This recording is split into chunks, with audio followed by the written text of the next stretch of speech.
So I wanted to make this video because last weekend I was getting some work done on my house and I used a contractor and we signed the contract for the work to be done and we're getting ready to start, but I had to provide payment. So the contractor had a business. It looked like it was an LLC. It was a valid LLC and everything looked like it was set up correctly, at least from my side as the customer. But when he wanted me to pay, he wanted me to use Venmo. And ordinarily I wouldn't think anything of it. I don't mind paying contractors and other vendors through Venmo, it's no problem. The problem though was he wanted me to pay using his personal cell phone. I guess the account was linked to his personal cell phone because the actual name of the business owner was on the account. So it wasn't a business name, it was a business owner. So I was giving money to the business owner that he was going to use for his company. And so why is this a problem?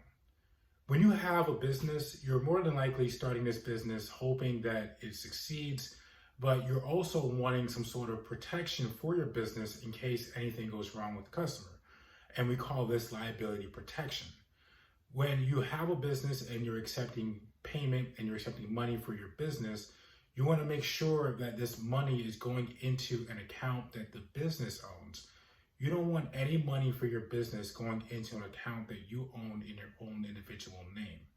Even if you don't have any business partners and you are the only person in the business, it's very important that you separate the assets that you own in your individual name from the assets that you own in your company's name. So in my circumstance as the customer, I am contracting with a company, but I'm paying the owner individually. I'm paying into an account that the owner owns.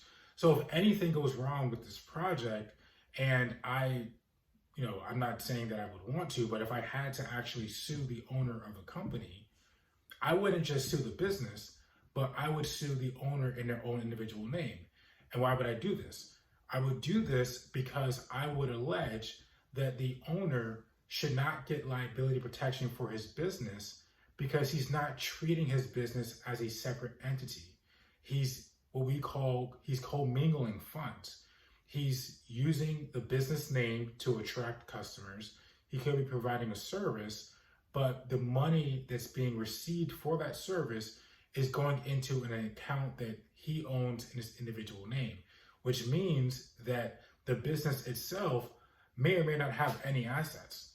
So if anything goes wrong, I could sue the business owner in his individual name and the company, even though the individual technically doesn't have anything to do with the transaction.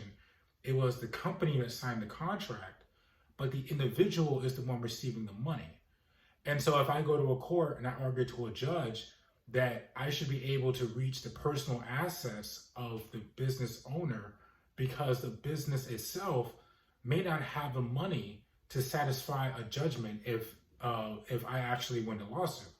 And a judge may actually end up agreeing with me and will hold the owner individually liable for the debts of the company. And this could be unfortunate for the owner of the business, especially if he's hiring people and something goes wrong with the project that he honestly has nothing to deal with. The fact that he accepted payment in his individual name makes him it could make him personally liable to me as the customer for the actions of someone else acting on behalf of his LLC. So if you have a company, it doesn't matter how early it is, it doesn't matter what type of company you start, you need to have a personal, or not a personal, but you need to have a business bank account. And I don't really mean Capital One, Wells Fargo, they have personal accounts and they have business bank accounts. It doesn't necessarily have to have the name business bank account. You can open up a personal business account, but it needs to be in the name of the business. It can't be in your personal name.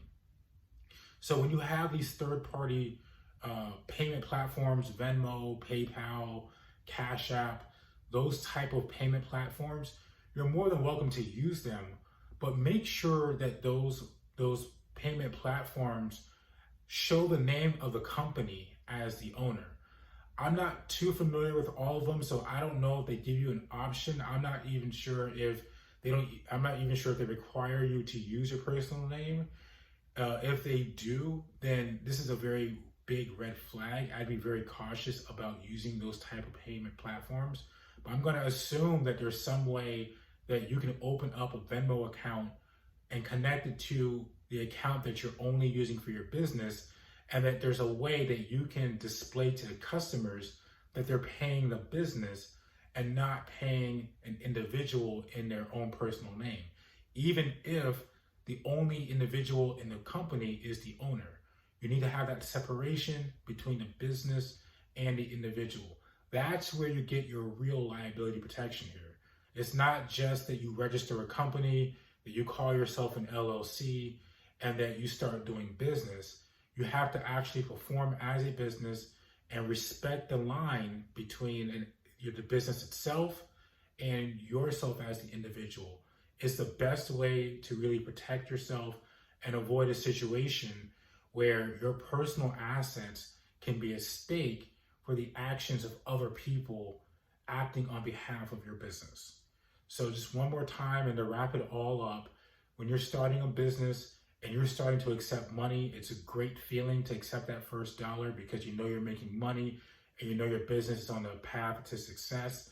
But you really want to protect that. And the best way to protect that is to make sure that you have an account that is in the name of your business, and only money for your business is going into that account, and you're keeping it separate from your personal account. So I hope you found that video helpful. If you did, we have plenty of other videos that can help grow and protect your business. And if you need to speak to a Florida business attorney, our contact information is in the description below.